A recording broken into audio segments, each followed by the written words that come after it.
سادگی کی اہمیت کیا ہے؟ اسلام سادگی کے بارے میں کیا کہتا ہے؟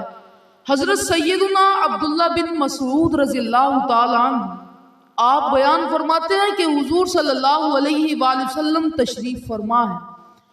صحابہ کرام رضی اللہ تعالیٰ عنہ بھی قریب بیٹھے ہوئے ہیں.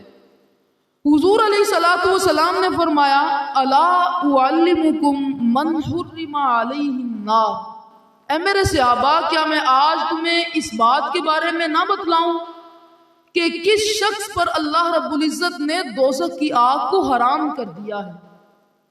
وہ کون سا ایسا شخص ہوگا کہ اللہ رب العزت اسے دوزخ کی آگ کے قریب بھی پھٹکنے نہیں دے گا؟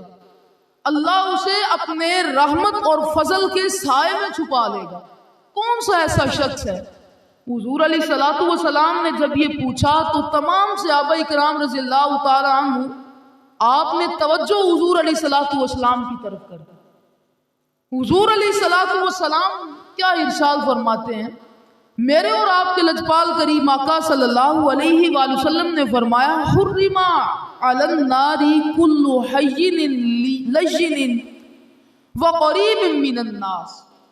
حضور صلی اللہ علیہ وآلہ وسلم نے فرمایا کہ وہ شخص جس کی طبیعت سادہ ہو، جس کا مزاج سادہ ہو، جس کا طرز حیات سادہ ہو، وہ لوگوں کے ساتھ بڑا قریب رہتا ہو، لوگوں کے وجہ سے لوگ اس کی وجہ سے پریشانی میں مبتلا نہ ہوتے ہوں، فرمایا کہ ہر ایسا شخص اللہ رب العزت نے اس پر دوزخ کی آگ کو حرام کر دیا ہے.